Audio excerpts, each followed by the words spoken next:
Loops 46. 46.1, Master Weaver. This is just weird, Sweetie Belle commented at recess. I mean, none of us had any plans to shake things up. Well, outside of Trixie's thing with the dragon. That was more a what would she do than anything, Scootaloo pointed out. And it's still early in the loop. Maybe Diamond has some sort of secret prank she's planning on Equestria. Apple Bloom shook her head. No. No, I don't think she was planning anything. No offense to y'all, but... Well, I can read her better than you two, and she seemed pretty normal yesterday. You think she got sick? Scootaloo asked. If she were sick, Filthy Rich would have sent cheerily a note, Sweetie pointed out, glancing at the schoolhouse. Do you think we should check in on her? Apple Bloom looked across the playground. Maybe, but first we should go talk to Silver over there. The Crusaders all turned toward the little grey filly sitting alone on a bench, her tail flicking idly as she focused on quietly chewing her food. She'd glance up, occasionally, taking in her classmates playing around before she simply sighed and returned to snipping off tiny bites of her meal. Yeah, that might be a good idea, Sweetie agreed. She doesn't look too happy. The three of them trotted over to the bench, Apple Bloom and Sweetie Belle sitting to either side of Silver Spoon as Scootaloo stood off to the side. The grey filly glanced up at them and sneered, her eyes almost completely free of tears. What do you all want? Scootaloo raised an eyebrow. Well, I personally want to revolutionize the field of aeronautics and join the Wonderbolts. I'm pretty sure Sweetie here wants to become a pop star, and Apple Bloom wants to build an army of robots to do her bidding. Not an army, Apple Bloom countered blandly. I'd be fine with a small squad o 12, I am not greedy. Silver Spoon blinked at them. What? You asked us what we wanted, Scootaloo explained. No, see what do you want with me? The grey filly demanded, trying to get a hold of the situation. We saw ya sitting here alone and we figured, no pony should be alone. Apple Bloom shrugged. Cliché, yeah, but... I don't want to talk to you, Silver grumbled, picking up her lunch and standing. I'm going somewhere else. Sweetie Belle put a gentle hoof on her shoulder. I'm sorry. Whatever we did. I'm sorry. She pushed the hoof off and glared at the unicorn. Look, I don't know where she is, so stop bugging me. Apple Bloom tilted her head. Where who is? Diamond Tiara. Scootaloo rolled her eyes. What does Tiara have to do with anything? Silver faltered, but rallied herself quickly. That's obviously why you're talking to me. You want to find out where she is. We are worried about her, Sweetie allowed, but right now we're honestly more concerned about you. Diamond can take care of herself. There. That. Silver Spoon pointed at the unicorn. How do you know that? You've only been friends with her for, like, a week. And somehow she's, not her. You changed her. The Crusaders shared a look. Ah. And what was that? What aren't you? She still considers you a friend, Sweetie interjected swiftly. Really? We never meant to steal her from you, it's just... I don't think Silver would believe us without proof, Scootaloo interjected. And, well, you know what Nyx told us about how Twilight felt when Fleur and Flash ended up, I'm right here. The grey filly huffed. Why are you ignoring me? Apple Bloom took a breath. Silver, there is a really big secret, but I think it should be up to Diamond whether we tell ya or not. Oh, right, let me guess. You're all princesses.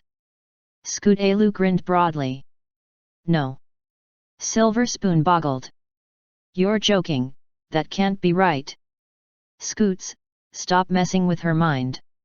Sweetie Belle rolled her eyes. No, we aren't princesses. This loop, anyway. Look. Diamond Tiara really cares about you. Really. She's always worried when you're not around. She is. Apple Bloom nodded solemnly. Yep.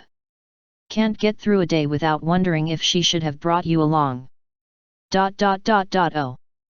The grey filly scuffed at the ground, not meeting their eyes.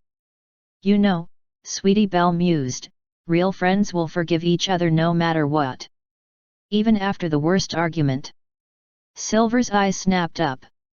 How did you know about that? You were telegraphing it so obviously that even I noticed, Scoot-Alu deadpanned. The unicorn gave her a look. I was trying to be subtle. Whatever you said can't have been that bad, though, Scoot-Alu continued obliviously. I said I hated her and wished she'd change back to normal. Silver admitted quietly. Apple Bloom sighed. Tell you what. You get Miss Cheerilee to set whatever assignments she has for us aside, and we'll go find diamonds so that you two can talk. All right. Silver Spoon sighed. All right. / 46.2, Mr. K. We have a pattern. Red? No, white. A pink pattern? What does this mean? Miss Atto stared at the screen. Shinji blinked, trying to sort through his extensive loop memories. A pink pattern could mean one of a few different types of looping angels. He kind of hoped it would be the angel version of Dan Hibiki. Where is it? The third child asked. It's nearby. The Magi are having a hard time locking on. It's over the water, no wait 20 miles out. 15 miles southwest. Now it's 3 miles to the north. I can't pinpoint its location. Have you tried looking right behind you? Asked a high-pitched, yet helpful voice. No, we haven't looked, ... Miss Atto stopped mid-sentence and everyone in the NERV control center slowly turned around. Shinji paled as he recognized that particular pink-coated pony, who was now apparently the fourth angel Pinkeel. Hi there! The adorable abomination chirped. Do you all like parties? Shinji thought frantically. He remembered what a looping Pinkie Pie was capable of. Still, there had to be a safe way of diffusing the situation. That was when his father pulled out his pistol and fired 6 rapid shots at the pink pony who was suddenly no longer standing where she had been. Wow! You got me gifts! Pinkie was now on top of a computer monitor, balancing on her back 2 legs while happily juggling 6 spent bullets, but I didn't get you anything. Oh, I can show you a magic trick. Watch this. Nothing up my sleeves, the pink pony gestured at her front forelegs and giggled, adding, because I'm naked. Then she reached behind her back and into her mane and pulled out a large cupcake. A cupcake topped with the embryo of Adam, the first angel. One quick gulp later and it was gone. Instrumentalicious. Pinkie licked her lips of any loose crumbs as she started glowing. Oh, I guess that's the ball game. Go Team Angel! There was a bright flash of light. Get up Shinji. You'll be late for school. After having more than a few loops together, Shinji recognized the voice to be his mother's. I'm awake. What happened? Akari walked into his bedroom. Did you stay up too late yesterday? If you want, I can call your school and tell them you partied too hard yesterday. Partied? What was yesterday? Yesterday was a party day. Shinji only now realized that his mother was wearing a t-shirt that read, if you can read this, you're far too sober. Party day? He asked. That's right. A day dedicated to celebrating the joy and wonder found in life. But don't worry, Shin-chan. Today is a party day, too. Are there any days that are not party days? Ui looked aghast at such a thought. What would be the fun of a non-party day? Now I'm off to work at the balloon factory. If you decide to go to school, bus fare is on the table. I'll have to stop by your father's work and make sure he gets the lunch he forgot. I swear, he would leave his head if he didn't need it for his job managing the cookie mines. Shinji just stared as his mother put on a silly party hat and left the apartment. Happy dance music could be heard outside while the front door was open. He went to the living room and cautiously turned on the television. A lady dressed as a harlequin was announcing the weather, an 80% chance of confetti with possible flurries of glitter later in the evening. The former EVA pilot just sat there in a dazed state on his couch, only barely noticing that it was made from one giant marshmallow. Addendum, from fan of most everything. I am. Or am I? I forget. And I'm not sure which bits are supposed to be spoken in big important capital letters. Is there a guide for this somewhere? Anyway, oh, right, all the ominous threats and grr, I'm awesome, fear me stuff. And something about the base Earth, but really, that just seems kind of racist. Unless it's in the sense of there being an acid Earth somewhere. What? What do you mean I'm out of time? Who's in charge of this recording studio, anyway? Fie-in. I am the pony of celebration. The joy of Faust. I am Pinkiel. I have come. To party. / 46.3. Observe, Ponyville, the multitudinous talents of the great and powerful Trixie. Trixie called, setting off a few fireworks. Why do I have to wear the bunny suit? Chrysalis grumbled. For 2 reasons. First, all magicians' assistants have to wear sparkly bunny suits, Trixie informed her. Chrysalis looked unimpressed. Her current form was that of a black-coated Pegasus with a crystalline flower for a cutie mark, so the bunny suit merely looked mostly ridiculous. Second, Trixie coughed. I like seeing you in a bunny suit. At that, the disguised changeling perked up a bit. There were a few chuckles from those of the audience close enough to hear the byplay. Right. Trixie said, getting back into the swing of things. The first trick that the great and powerful Trixie shall do, is the disappearing coin trick. She looked over to Chrysalis. Lend me a coin, will you? I'm not falling for that again. Chrysalis protested. Not after the last 50 times. More giggles. Fine then. Trixie looked off into the distance for a moment, theatrically sighing and frowning. What about this? She reached behind Chrysalis' ear, and pulled a bit from behind it. That's just pathetic, Chrysalis griped. I've seen that before. Another bit fell out from behind her ear. Then another. With a clinking rush of wealth, at least 50 bits poured out from behind Chrysalis' ear, leaving her looking quite confused. Oh, so that's where they keep disappearing to, Trixie said, nodding. Mystery solved. Are there any more back there? Chrysalis asked plaintively. Trixie reached back again, this time with both hooves. Hold on a minute, I think there is something. There was a series of clang noises. Then the sound of something heavy falling over, a croak as though from a frog, 2 snatches of music, and the noise a plate makes when it spins around on the floor. Got it. Trixie announced, flourishing her prize, a large red stick with a lit fuse. Chrysalis pointed. Trixie. Use my title. Trixie snapped, waving the stick around. Chrysalis rolled her eyes. Oh, great and powerful Trixie. You're holding an explosive. Trixie brought it up to her face to examine it. Boom. Both Unicorn and Faux Pegasus blinked away soot from their eyes. Ignore that. Trixie called, wiping her face clean with a towel. Now, where was Trixie? I don't know, you tell me, Chrysalis snarked. Ah, the classic. A rabbit from a hat. Trixie swept her hat off her head, reached in up to the shoulder, and pulled out Angel. Ta-da! Angel bit her hoof. Ow! Trixie leapt a foot into the air. Chryssy. Catch that bunny! Chrysalis lunged forward, missed Angel completely, and fell into the hat. Angel bounced off, throwing a carrot as a parting shot. Oops! Trixie picked up her hat and shook it. Are you okay in there? Get me out of here, a slightly echoey version of Chrysalis' voice demanded. Trixie turned the hat upside down and shook it.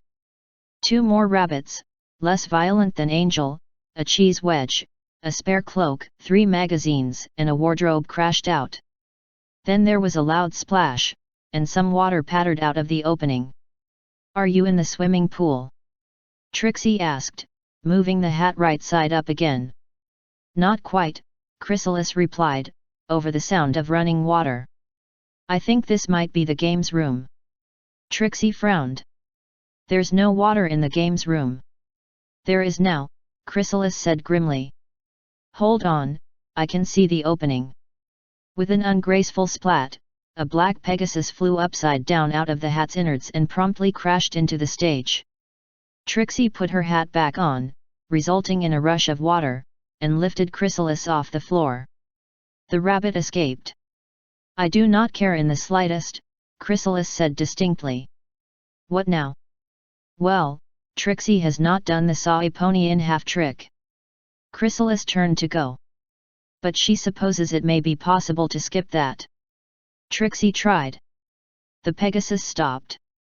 You'd better.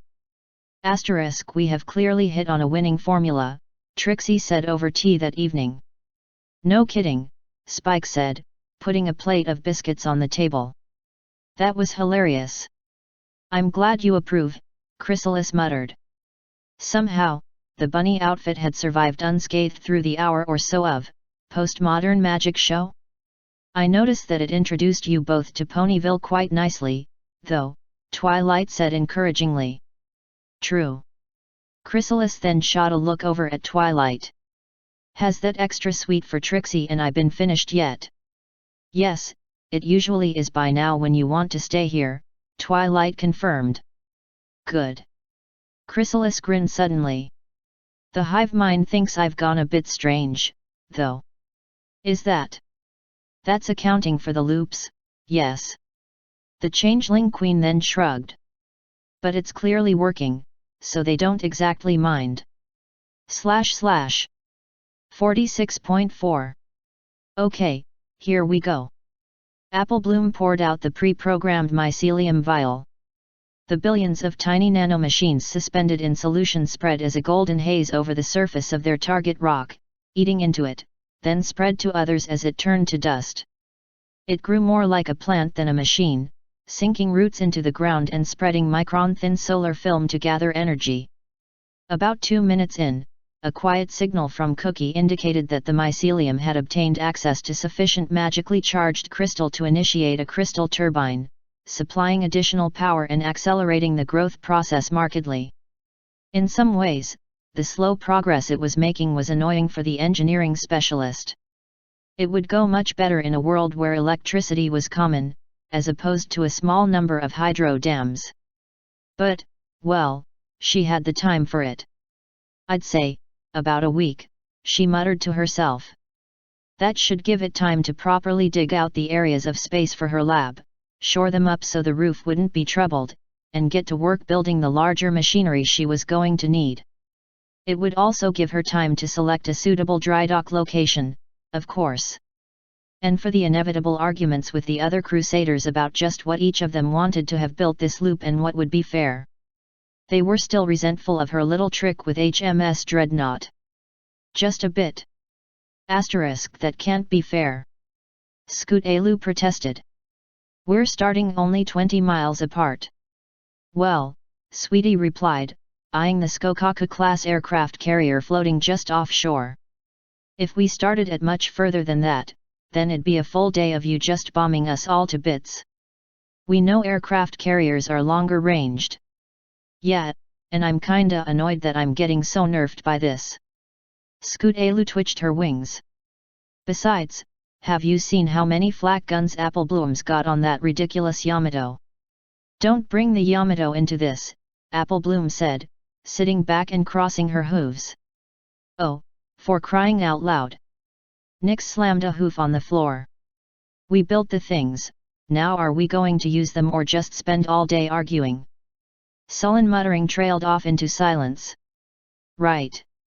Now, as the referee I'll make the decision. Start 50 kilometers apart. All of them started complaining. See, she pointed out. At least all of you are unhappy. All right, then, fine. Tyara shook her head. I suppose that'll be all right.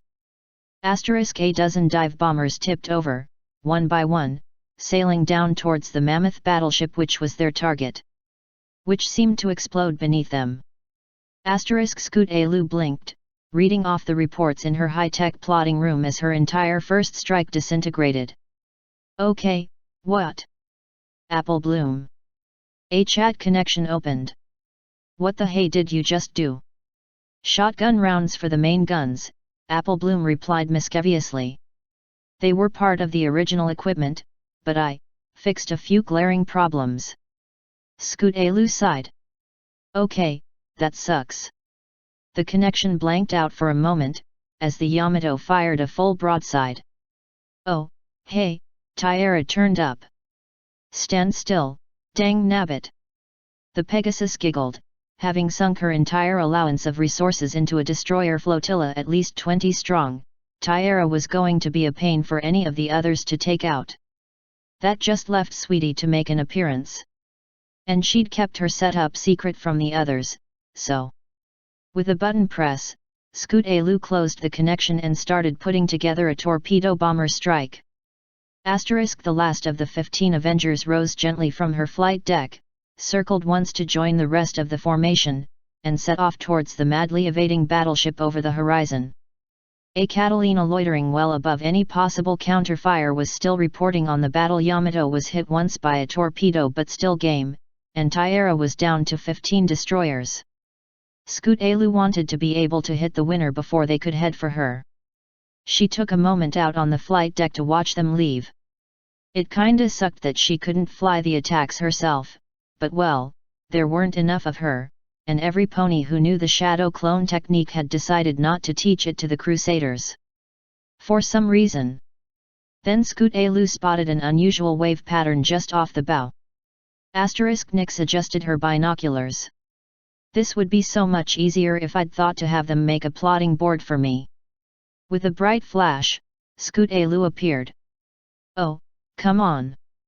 First down again. The Alicorn turned to her. Hi, Scoots. What got you? Sweetie Belle. Scoot Alu removed the teleport harness, grumbling.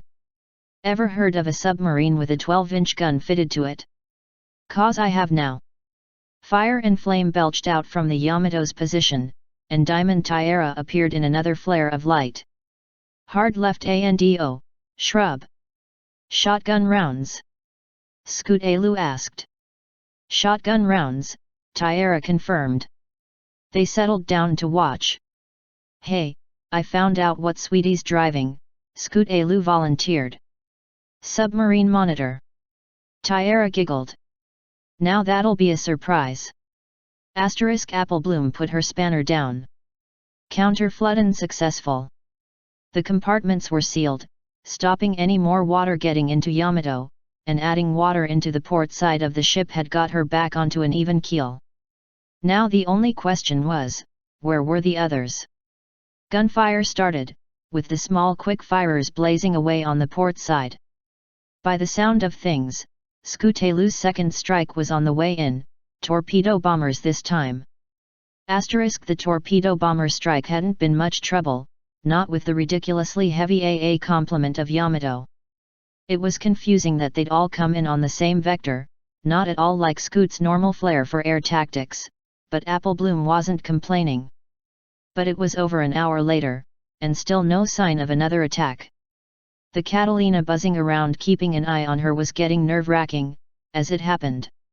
And there was this nagging feeling she'd forgotten something. Then the Jaws theme started playing. Sweetie? Apple Bloom asked, checking the radar. Peekaboo. Sweetie's voice said gleefully, and then there was a very loud bang. Fiddlesticks, Apple Bloom muttered. No wonder she kept it secret. I could have taken her, Tyara proclaimed. I have Had, Scoot Alu corrected. Nyx looked down from the cloud. Any idea when she's coming up 3/46.5. Right, Queen Twilight said, with a deep sigh. Now, since you're all past your majority. She broke off to glare at Nyx. And you? I've been keeping track. Nyx looked embarrassed, then with a flash of magic aged up to the same as her sisters. They looked somewhere between just post-elements Luna and Cadence. You mean she wasn't just aging slowly?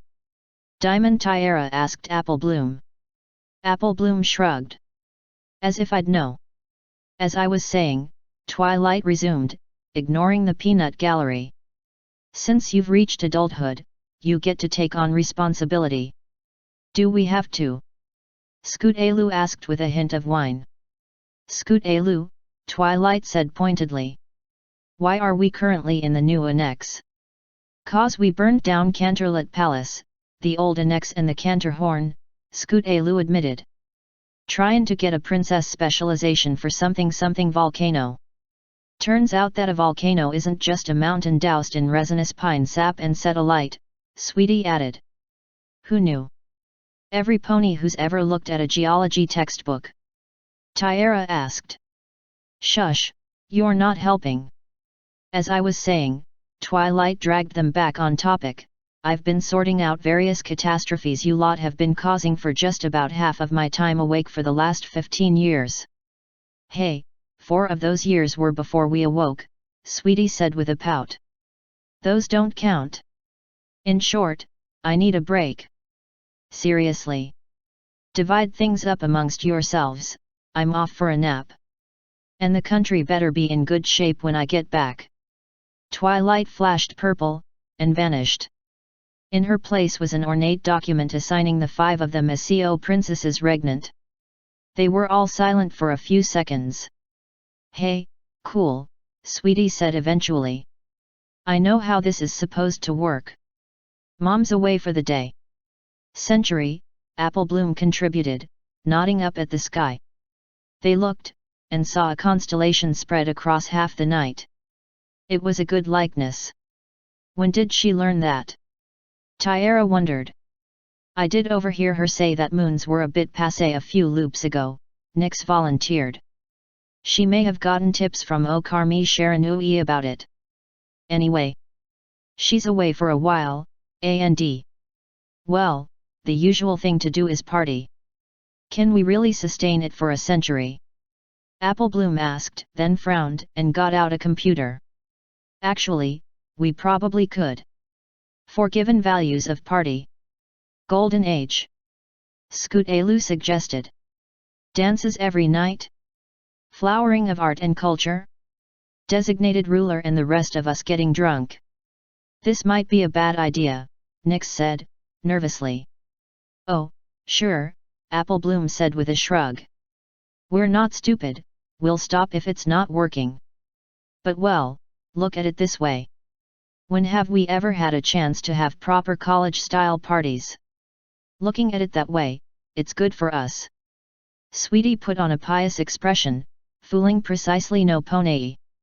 Experiences we haven't had before. Diamond Tiara grinned. Bet I can make a real archaeologist's dream of a jewelry industry. / 46.6, Master Weaver. Silver Spoon stared at her friend. Well. At the pony that had once been her friend and probably would be again once she finished processing this. This is crazy. Diamond Tiara tapped her hoof against the table. Yeah, it's pretty insane. Especially since. She trailed off. Since.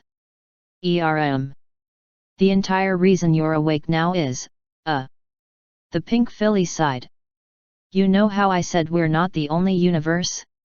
One of the other universes just collapsed. She shuddered. Gone. Completely. Like, even the memories of that universe are gone, and all the admins have are a few corrupted files.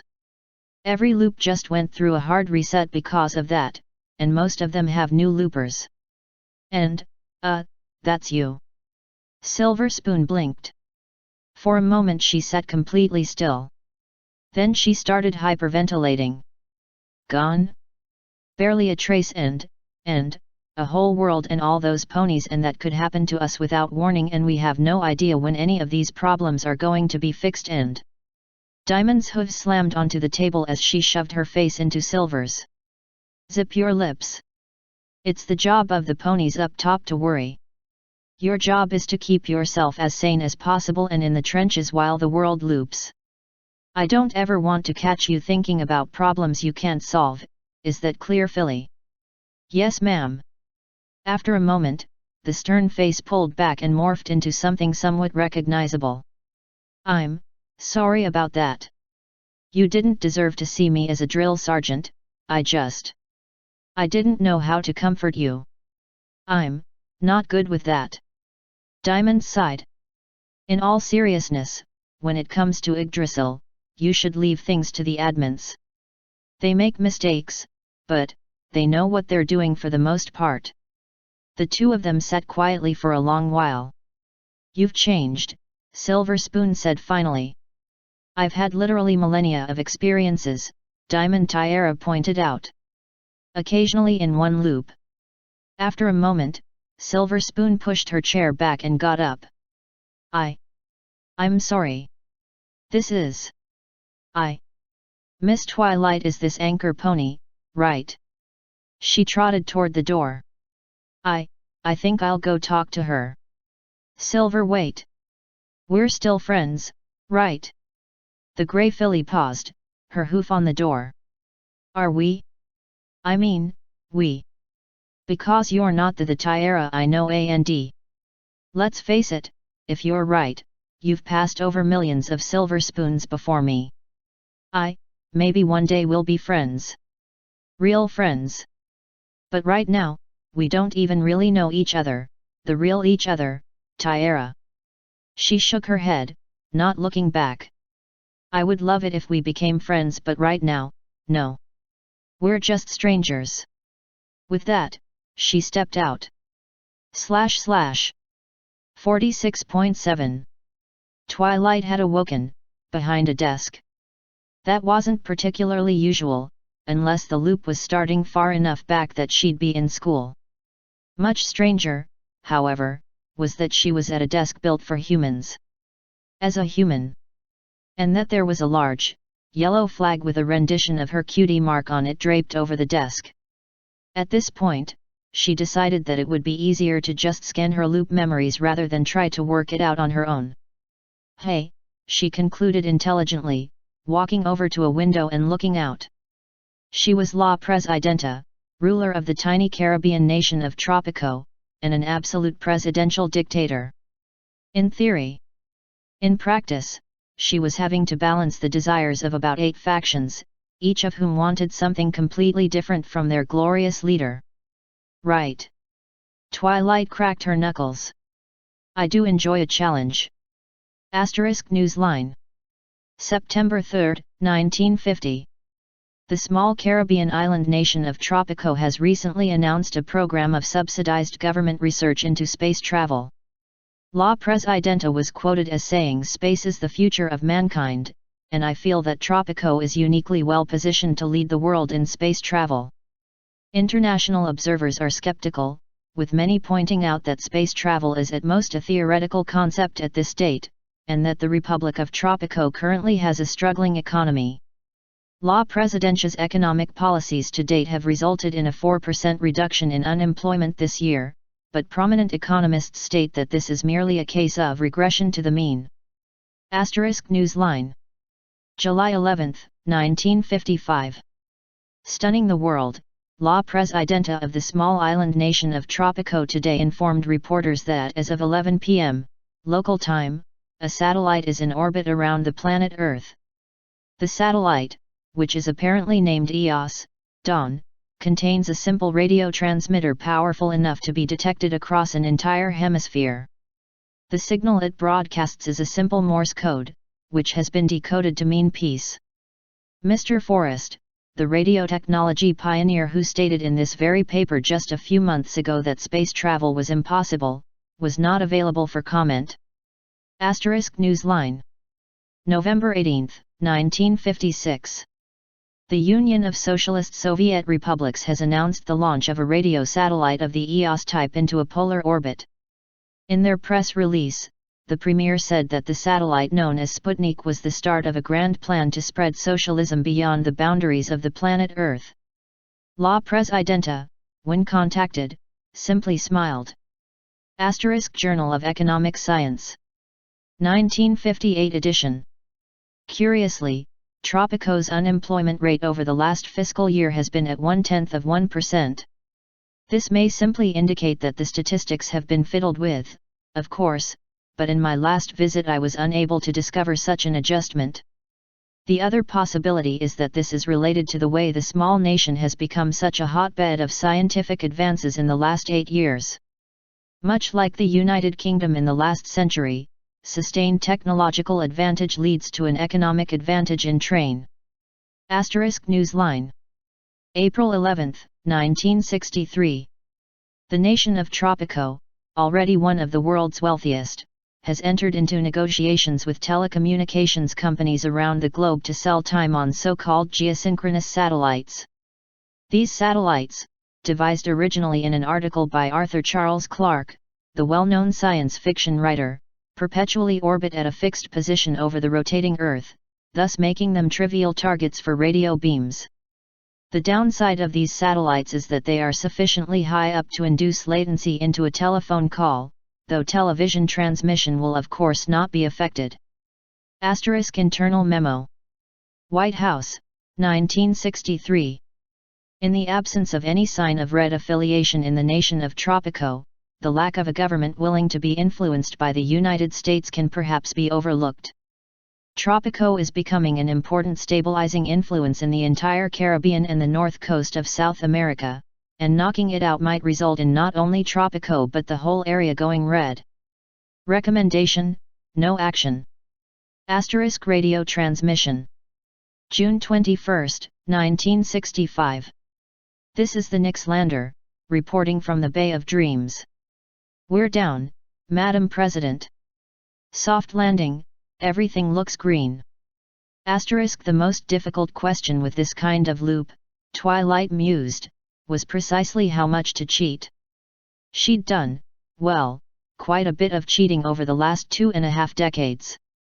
Supporting the technologies which she knew would work, prodding at inventors to produce faster results, even occasionally slipping a paper or two into the publication schedule under an assumed name when the intellectual community got a little stuck.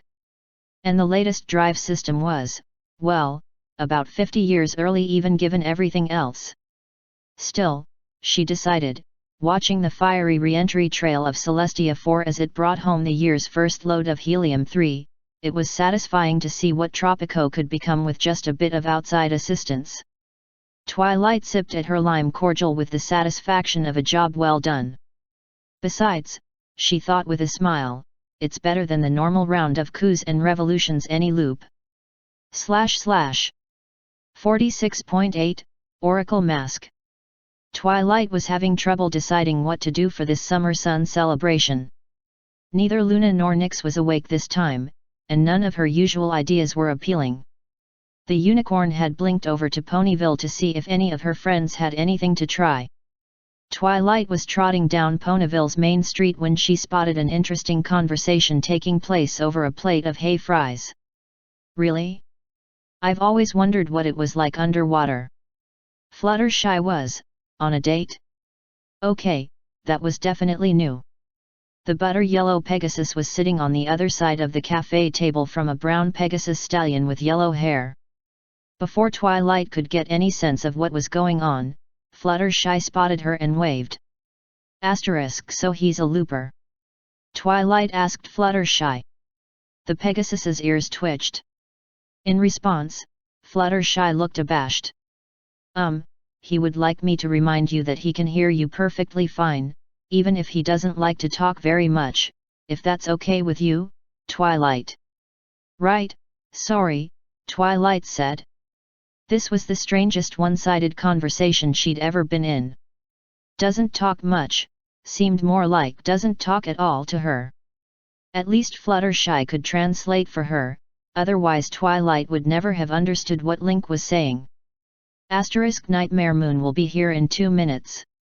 Are you sure that's all you want to use? Twilight asked. Link nodded, his wings shuffling a little bit as he adjusted his grip on his extremely complicated-looking slingshot. He said, you said she can teleport, right? Fluttershy translated. That's right, Twilight responded. Right on time, Nightmare Moon burst in through the curtains and began her speech. Just before she finished, the Pegasus loaded a seed into his slingshot and fired it at Nightmare Moon. It landed on the stage between her forehooves and cracked. The night shall last, what? Wait. And no. A tornado erupted from inside the seed, tore a hole in the ceiling, and carried the screaming Nightmare Moon off into the distance. Less than 5 minutes later, she reappeared on the stage, disheveled and furious. It will take more than petty tricks to. This time the seed hit Nightmare Moon's helmet. 5 minutes later, Nightmare Moon reappeared. There was a tree branch stuck in her ethereal mane. Whoever is doing that? 10 minutes later, a very dizzy Nightmare Moon reappeared on stage, staggering like a drunk. We will find you, whoever you are, and... This time 3 seeds hit Nightmare Moon. Twilight briefly went to check on the mare in the moon when she didn't come back and found Princess Luna, out cold, stuck in an apple tree in Appaloosa. Not bad, Twilight said, you said those were called gale seeds. Putting away his slingshot, Link stretched his wings out revealing his cutie mark of 3 golden triangles and nodded.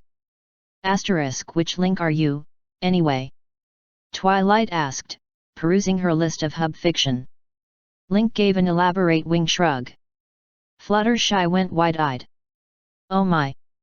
That sounds terribly confusing. What did he say? Twilight asked. He said your guess is as good as mine. I've been them all, and there's some reincarnation thing going on that doesn't help.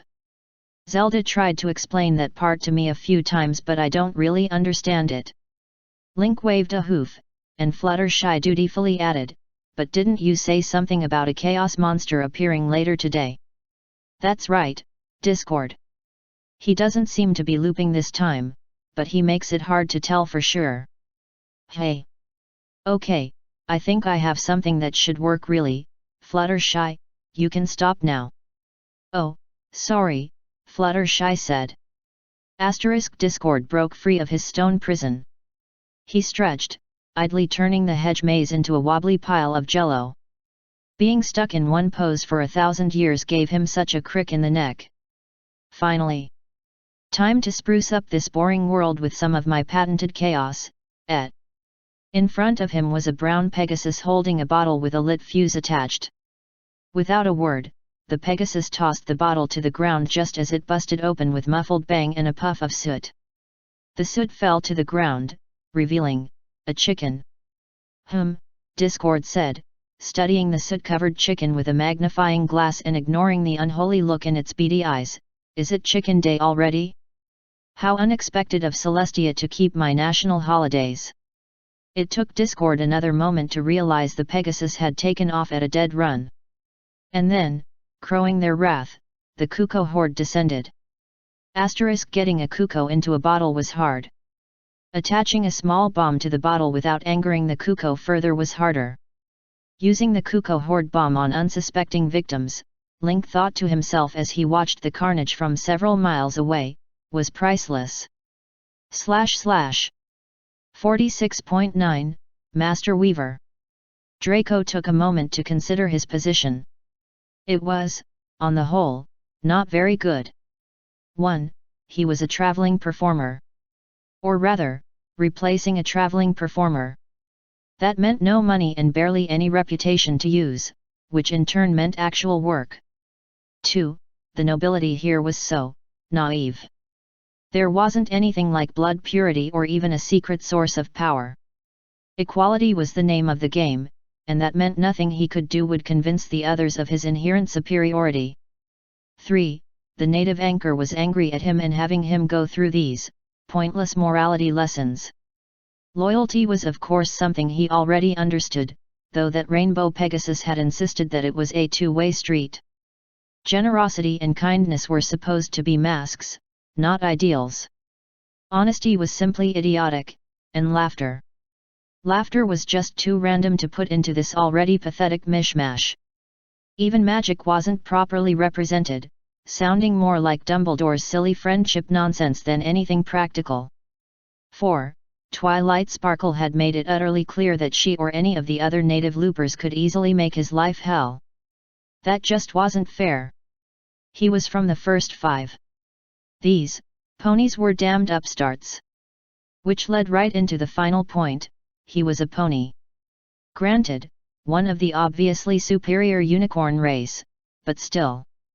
At least his coat was a lovely Slytherin green. He did not see how this could get any worse. Draco tromped up the library stairs, slamming the door to the guest room open.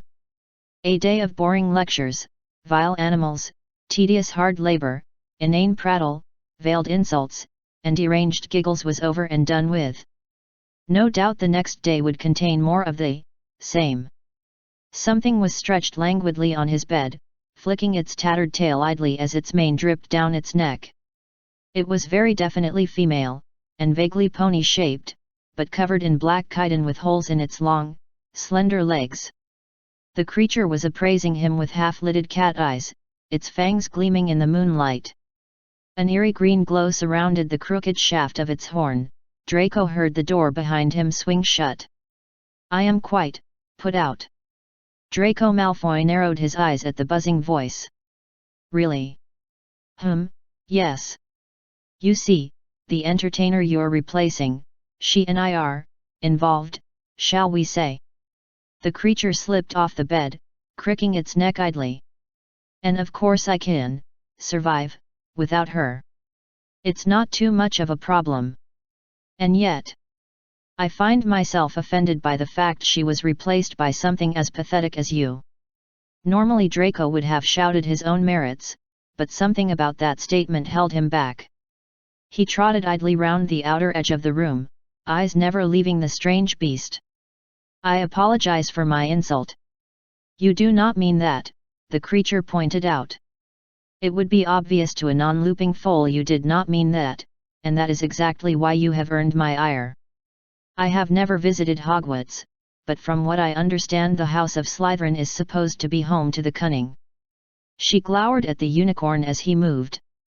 "But you were sorted into that house because you were too cowardly for Gryffindor, too stupid for Ravenclaw, and too lazy for Hufflepuff.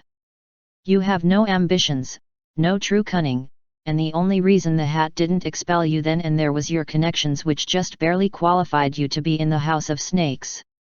He froze, his face contorting in rage. "You dare to judge my worthiness? To say I have no place in Slytherin when you have never even visited? Yes.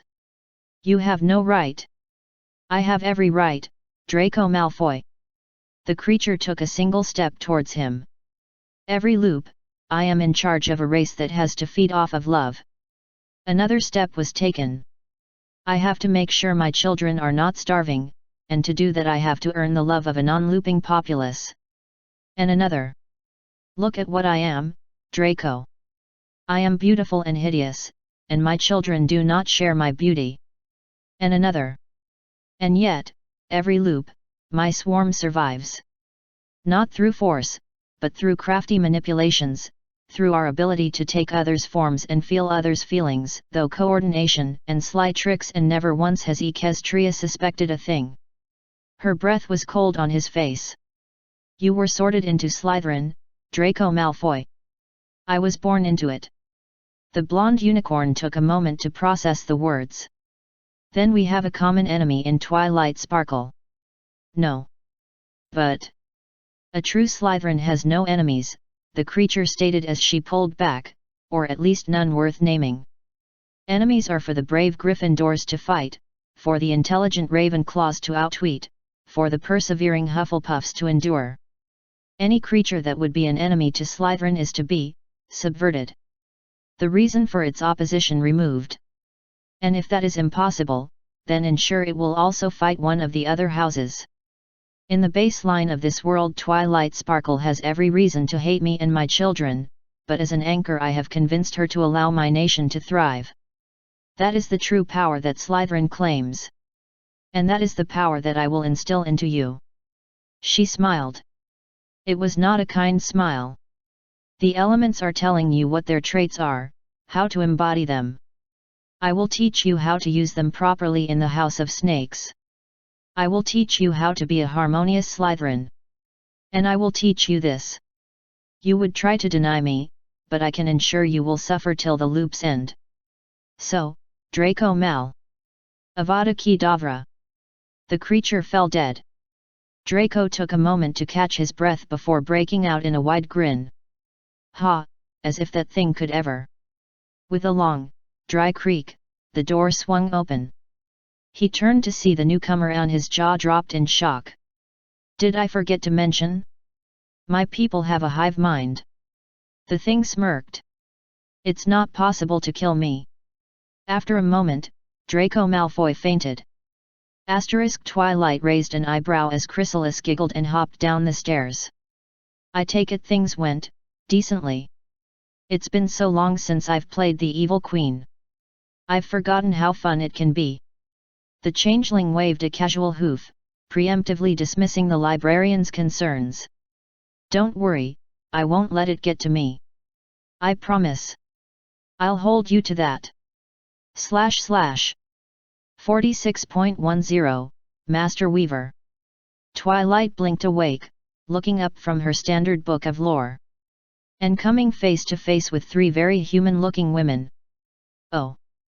Did I do something wrong? We don't know yet, Erd said, conjuring up a chair and sitting down. But you did come in contact with the Skya protocol. That means you and every other looper involved in the session need to be debriefed. Sleipnir's gathering your friends up, Belldandy added. He thought it might be better for the local admin to send out the call. That and, well, we don't blend in with the natives very well. Twilight raised an eyebrow. We're in a public park. Skuld crossed her arms, glaring at her sisters. I told you we should have waited for her to get to the library. But Nuhu, you two had to get to her as soon as possible. Do you have anything from that loop in your subspace pocket? Erd demanded. Alchemically manufactured items, silidexes, pumpkins, ectobiology devices, anything. The unicorn sighed, reaching into her mane and pulling various things out. I assume that you're going to confiscate all of this anyway.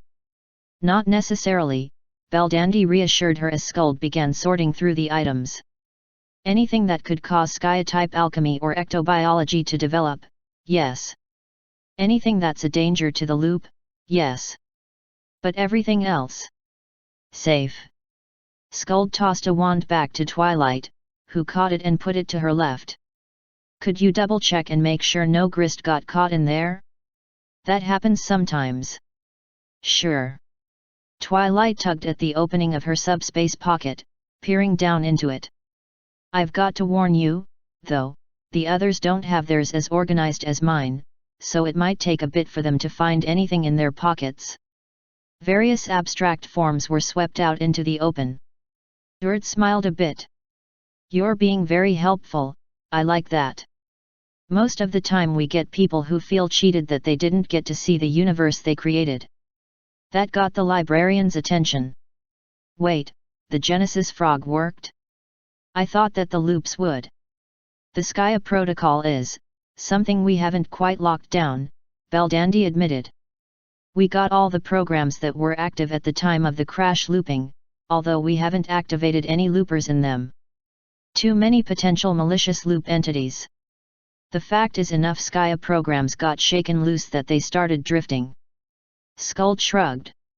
Most of the time they go for something near the hub, but occasionally we'll get a seed out here. We lock 'em down as quick as we can find them, but we usually only find them after they've generated a new branch. Twilight tilted her head. Why a frog, though? Erd shrugged. The guy who programmed the protocol was weird. Anyway, Skuld continued, it's now standard procedure to debrief all loopers who get caught up in the Skya protocol, check any universe they created, and see if any other problems have arisen. Like prototyping a first guardian. Twilight shook her head. I read Homestuck before this, and I tried to ensure nothing like that happened. Is the looping Skya protocol? Yes. It's Homestuck. Beldandy shuddered. And now you know why we will never activate anyone in there. Ah. / 46.11, Spacek Green. He sighed as he woke up unexpectedly. He hadn't been careful enough, and as he had learned, one mistake and you had to start all over. Taking stock of his surroundings, he noticed some oddities. Everything looked smoother. His body felt weird. Maybe this was one of those? Unfamiliar memories flowed into his mind. At the same time, senses formed over countless years screamed at him. One word stood out. Diamonds. Applejack and Twilight stood and stared at the odd sight in the orchard. A tree stood there. More accurately, part of a tree stood there, branches swayed merrily in the breeze, ignoring the fact that a large section of trunk was missing. Every now and then one of the branches would remember that gravity existed, falling to the ground. Nearby was a strange wooden box with various pieces of wood and apples strewn about it, and next to that was a strange hole leading deep into the ground. I'd say it was a diamond dog, but... began Applejack. Yeah, diamond dogs don't leave floating trees. Or dig perfectly square holes. Twilight racked her memories. Hold on. Applejack shot her a questioning glance. Remember that one strange loop we were in a while back? Where everything was blocky? Asked Twilight. Yeah, I remember that one. Apple Bloom and the others were thrilled with it for some reason, Sweetie Belle especially. Applejack's eyebrows shot up. Wait. I thought that place was one of them universes with no anchors or home loops. So did I. Twilight admitted. It didn't seem like it was, well, fleshed out enough to have a stable loop. I heard stories from other anchors who ended up there, and nobody seemed to have the same experience. She looked up as the last branch realized that there wasn't anything holding it up and fell with a crash. Well, it seems that we have a new looper on our hooves. And if their home loop is different every time, her eyes widened, they probably don't even know that they're looping. This will be an interesting explanation. Applejack peered down the hole. If and we can find them.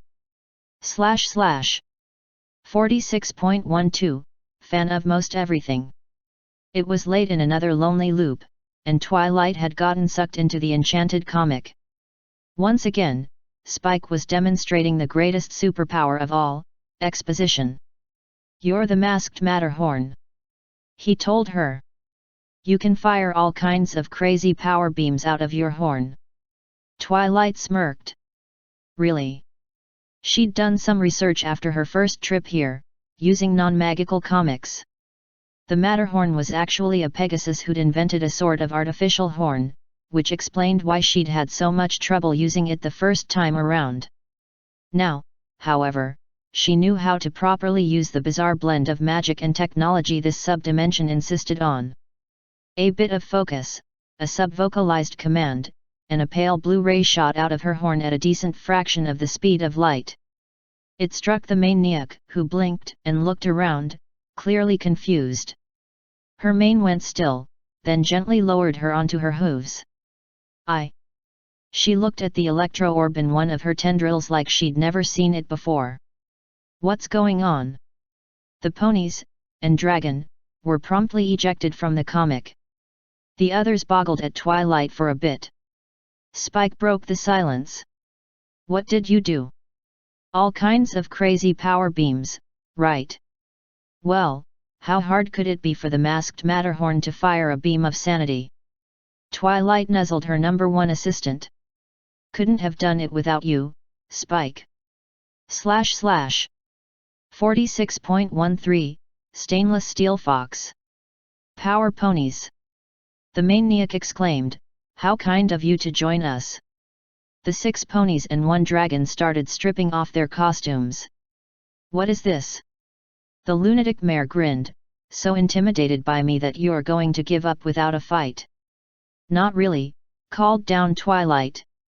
"We just didn't want these costumes cramping our style." Maniac grabbed a card and flung it at them, only to have it caught by a purple glow of energy and set down beside them. "But, none of you has that power."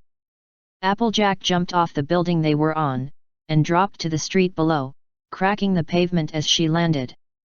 "I reckon you need to be more grounded." She slammed her forehooves into the ground and the pavement around Maniac exploded upwards to encase her up to her neck. Pinky appeared from a trash can beside her. "Hee. Good one. Since when could Mistress Marvelous control stone?"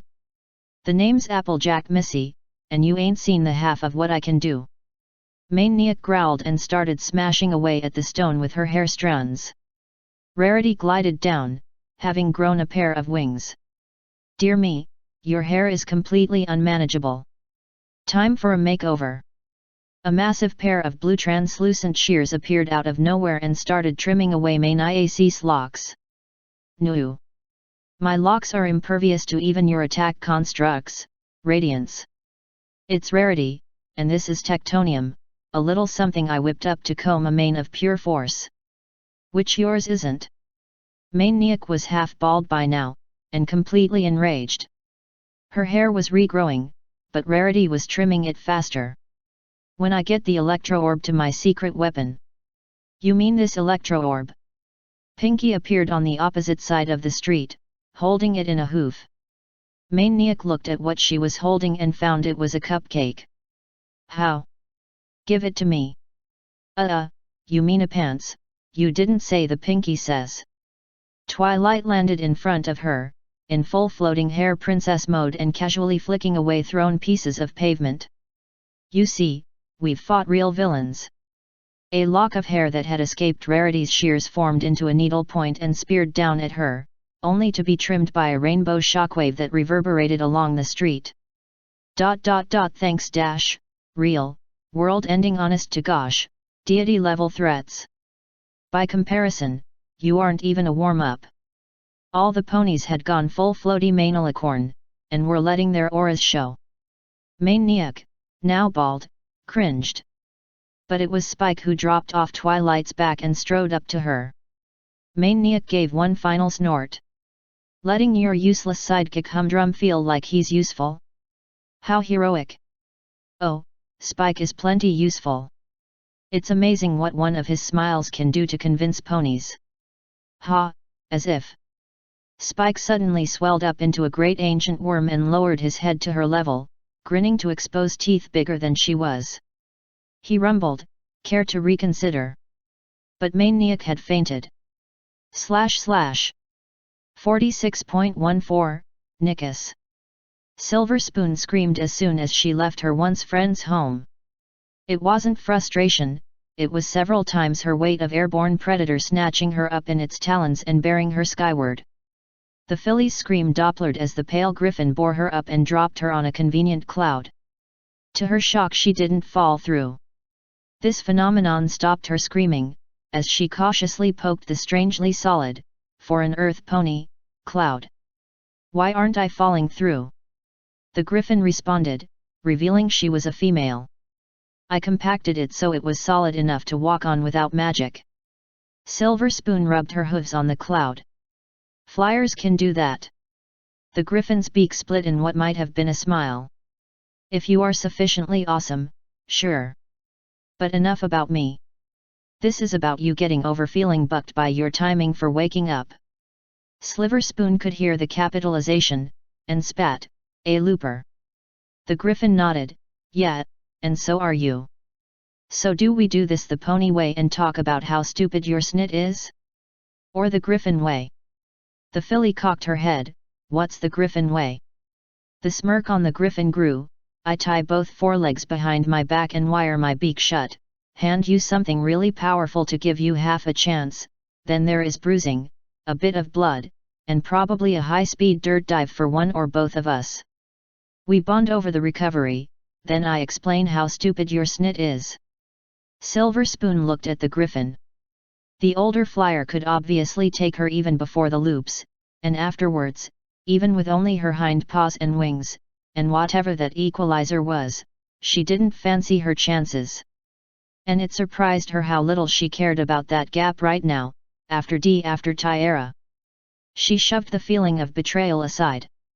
Why don't we try the pony way for now? The griffin's smirk got even bigger, as if she noticed her way wasn't off the table yet. She waved her tail in an oddly precise pattern and a couple of cloud couches popped up. Silver Spoon gave the griffin a look as hers was a classic psychiatrist's couch, but she hoped up on it. It was a measure of how weird her day was that the color draining back into the griffin only merited a raised eyebrow. Aren't you the chief weather mare's friend? The griffin nodded. Yep, name's Gilda. So want to talk about why your friend looked like she just took a gut shot down there? Silver Spoon didn't know why, but she just exploded. That isn't my friend. I don't know who she is. I knew Diamond Tyara, but that pony that replaced her is a stranger. You can't understand what that fe. The rant was cut off suddenly. Silver Spoon hadn't seen the griffin move. Gilda was just suddenly there. One set of talons was clamping her muzzle shut, the other cradled the back of her skull.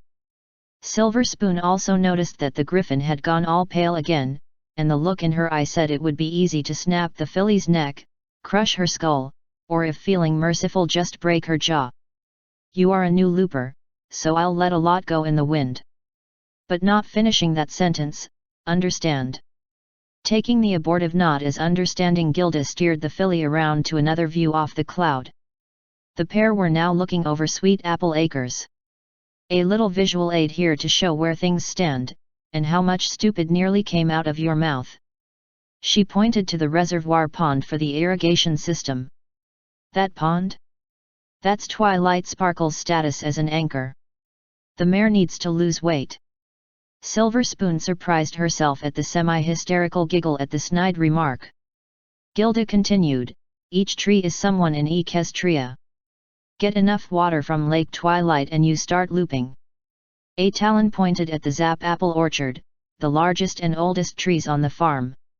Gilda started naming them, Applejack, Fluttershy, Rarity, Spike, Pinkie Pie, Rainbow Dash. My best friend. Ignoring Silver Spoon's squeak, Gilda continued pointing at trees, moving out to younger and less water-hungry varieties, still naming them. Princess Celestia. Princess Luna. Twilight's brother Shining Armor.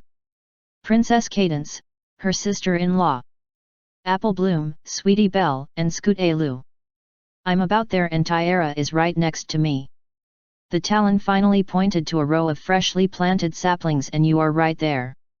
I figure the gap between me and Dashi is larger than you and Tyara. Silver Spoon hardly noticed Gilda letting go, or the color flowing back into her again as the filly flopped to the cloud. How do you ever catch up? She asked in despair. Gilda shook her head, it ain't a question of catching up, chick. Let me guess, you feel like your buddy left you behind. At Silver Spoon's nod, the griffin sighed, brutal honesty is my shtick. So here it is. One of the curses of looping is feeling like you are leaving everyone you care about who isn't looping behind. The feeling sucks worse than a downdraft. We hope our friends join us, and fear them doing so for how experiencing that will make them feel. You'll get it quick, because... Gilda pulled an apple from somewhere, and bit deep into it. The bite nicked the core, exposing some apple seeds. Remember when I was pointed out trees? The griffin pointed to 2 seeds, these are your parents. Silver Spoon's stomach dropped. Wait, if I'm looping now, how long till Mom and Dad start? Gilda shook her head, it's not something even Twilight can put a number on. But from what I understand, your looping is practically divine intervention. Sequoia willing things will be fixed before Twilight gets big enough for your parents to get watered. Silver Spoon choked back a sob. How did you and Miss Dash deal with the gap? The griffin put a talon gently under the crying filly's chin and gave her a lopsided grin.